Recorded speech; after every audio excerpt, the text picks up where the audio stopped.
le représentant spécial du secrétaire général des Nations Unies en République démocratique du Congo, James Swan, a visité le camp de transit des FDLR démobilisé à Mubambiro.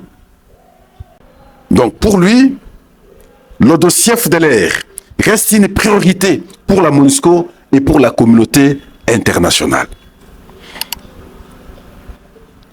Je gratte un peu ma tête. Pourquoi? Parce que je sens qu'il y a trop de non-dits. Et qui disent quelque chose en d'autres termes. Je le sens à travers ce point de vue très dangereux.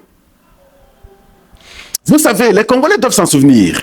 Depuis longtemps, les Congolais ont toujours suspecté la MONUSCO. Comment du coup, nous croyons qu'aujourd'hui la MONUSCO se bat et peut se battre pour notre cause?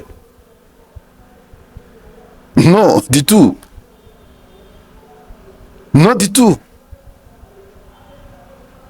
D'abord, c'est une occasion pour eux de faciliter certaines firmes de vendre les armes lorsqu'il y a des conflits comme ça. Ils ont leur pourcentage. C'est pour eux l'occasion de se faire l'image d'une organisation qui se battent pour rétablir la paix, alors qu'en réalité, ils ne parviennent pas à rétablir la paix. C'est pour eux l'occasion de vendre l'image d'une organisation qui n'est pas de conflit à travers le monde. Mais posons-nous la question, ils sont en RDC. Depuis quand? Depuis beaucoup d'années. Quel est le résultat? Il est zéro. Zéro alors zéro. Et c'est comme ça que les Congolais, en son temps, à Goma comme ailleurs, dénonçaient leur présence. Alors, je ne veux pas encore aujourd'hui parler de naïveté de notre part. J'en parle trop ces derniers temps. Mais j'aimerais simplement que nous soyons très lucides. La lucidité va nous aider à pouvoir comprendre les différents pièges qui sont tendus contre nous. Alors je disais, ils sont ici depuis longtemps. Ils n'ont jamais résolu le problème. Mais du coup, à travers les fameux pourparlers des deux délégations, où on est allé cette fois-là se retrouver à Genève, et nous acceptons que la MONUSCO pilote une telle action. Même si, à Washington, à travers l'accord de paix que nous avons signé à son temps avec le Rwanda, et par la suite, les différents échanges qui ont eu, on a bien voulu responsabiliser, bien entendu, la MONUSCO à pouvoir faire un tel travail, mais il aurait fallu que nous soyons encore plus prudents. Nous avons accepté qu'on cesse le feu. Option que Pascal, je me suis opposé totalement. Pourquoi je me suis opposé?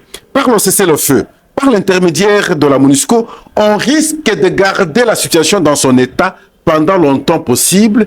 Ça veut dire le M23 garder la partie qu'il occupe et le pays rester dans sa forme actuelle amputée d'une grande partie du Nord Kivu et du Sud Kivu. Quand est-ce que nous allons reprendre les armes pour se battre afin de regagner maintenant la partie perdue jusque-là?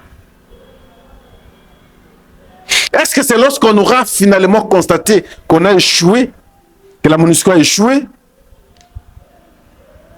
Ou il y a une voie claire et par la diplomatie, à travers la MONUSCO, on va rétablir la paix et nous aurons la paix. Et nous allons récupérer maintenant cette partie. Pour les deux options, je ne vois pas, moi, par la voie diplomatique, où la MONUSCO intervient, comme elle intervient maintenant, nous permettre, nous autres, de récupérer la partie aujourd'hui occupée par le M23. Je ne vois pas. Je pense, de mon point de vue, que ça ne peut être possible que par les affrontements que le plus fort gagne. C'est dans ce contexte-là que les partenaires de la République démocratique du Congo, s'ils existent plutôt, ils pourront cette fois-là accompagner la RDC à pouvoir récupérer maintenant la partie perdue. Au contraire, nous allons observer cette situation pendant longtemps et nous allons demeurer impuissants.